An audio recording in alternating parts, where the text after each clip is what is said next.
Morrigan's Cross, Chapter 1, Part 3. Perhaps he slept, perhaps he dreamed, but when he came to, the storm had passed.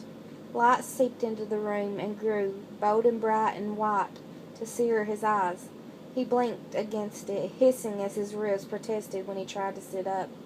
There were streams of pink and gold shimmering in the white, warmth radiating from it. He smelled earth, he realized, rich and loamy, and the smoke from the turf fire that was still shimmering in the hearth.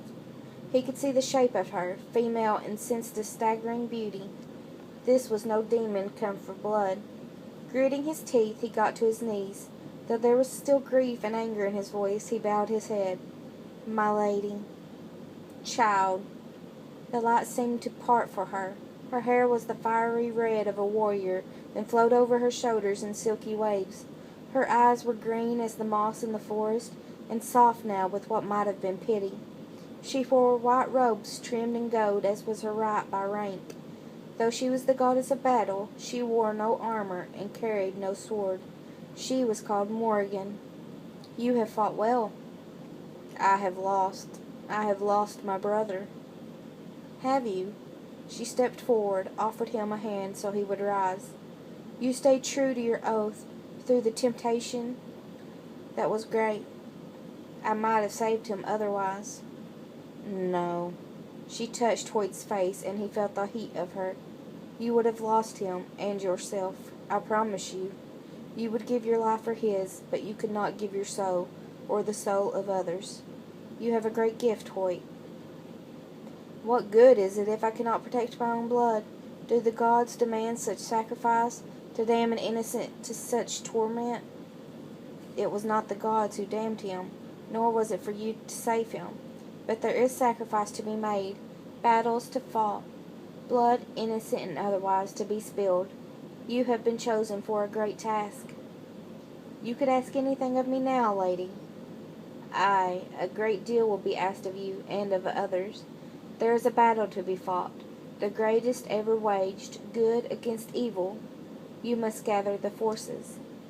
"I am not able, I am not willing, God, I am tired." He dropped to the edge of his cot, dropped his head in his hands. "I must go see my mother. I must tell her I failed to save her son." "You have not failed. Because you resisted the dark, you are charged to bear the standard, to use the gift you've been given, to face and to vanquish that which would destroy worlds. Shake off this self-pity." His head rolled up at the sharp tone.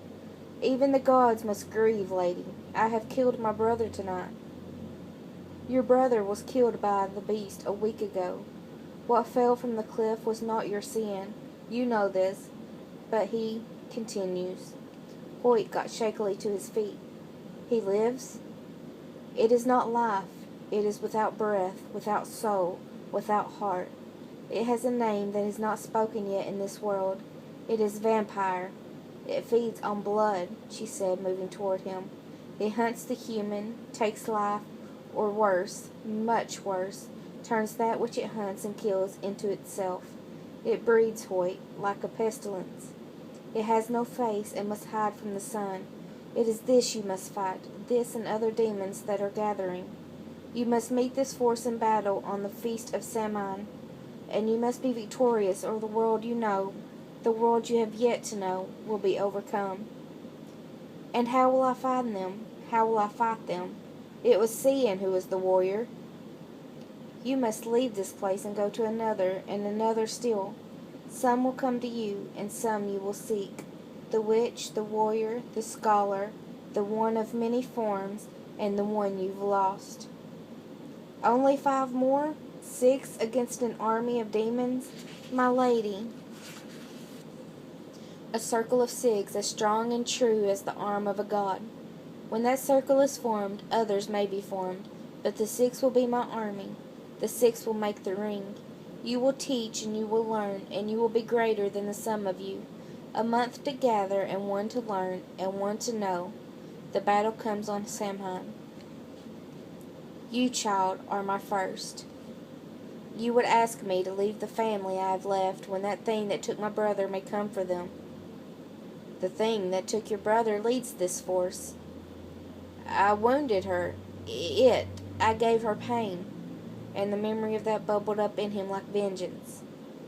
You did, you did. And this is only another step toward this time and this battle. She bears your mark now and will, in time, seek you out. If I hunt her now, destroy her now. You cannot. She is beyond you at this time, and you, my child, are not ready to face her. Between these times and worlds her thirst will grow insatiable until only the destruction of all humankind will satisfy it. You will have your revenge, Hoyt, she said as he got to his feet. If you defeat her, you will travel far, and you will suffer, and I will suffer knowing your pain, for you are mine. Do you think your fate, your happiness, is nothing to me? You are my child, even as you are your mother's. And what of my mother, lady, of my father, my sisters, their families? Without me to protect them, they may be the first to die if this battle you speak of comes to pass. It will come to pass, but they will be beyond it. She spread her hands. Your love for your blood is part of your power, and I will not ask you to turn from it. You will not think clearly until you have assurance they will be safe.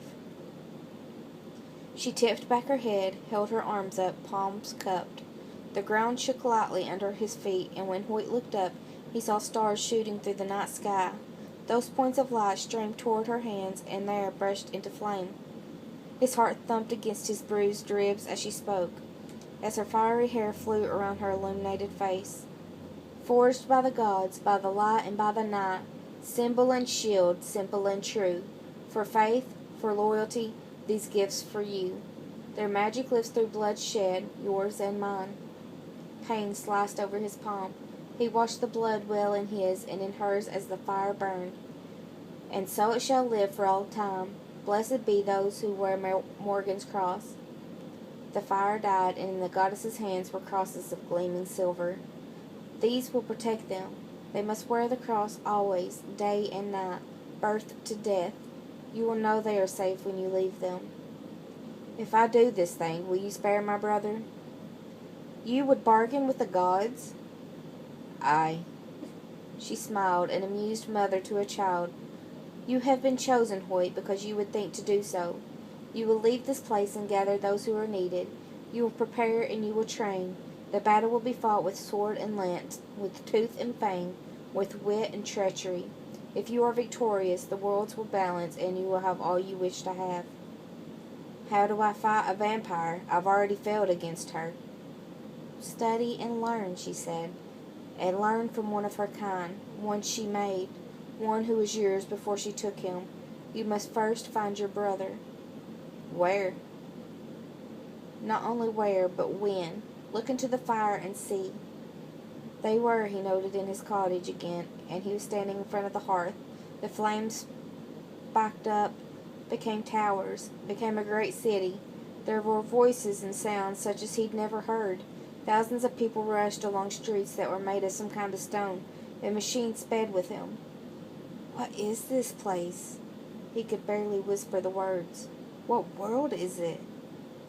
It is called New York, and it is time. This time is nearly 1,000 years from where we are. Evil still walks the world, Hoyt, as well as innocence, as well as good. Your brother has walked the world a long time now. Centuries have passed for him. You would do well to remember that. Is he a god now? He is vampire. He must teach you, and he must fight beside you. There can be no victory without him. Such size, he thought. Buildings of silver and stone, taller than any cathedral. Will the war be in this place, in this New York? You will be told where, you will be told how, and you will know. Now you must go, take what you need, go to your family and give them their shields.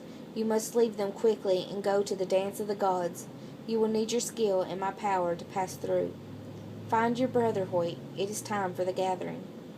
He woke by the fire, the blanket wrapped around him, but he saw it hadn't been a dream, not with the blood drying on the palm of his hand and the silver crosses lying across his laps. It was not yet dawn, but he packed boots and potions, oatcakes and honey, and the precious crosses. He saddled his horse and then, as a precaution, cast another protective circle around his cottage. He would come back, he promised himself. He would find his brother, and this time he would save him, whatever it took. As the sun cast his fire light, he began the long ride to Aunt Claire and his family home.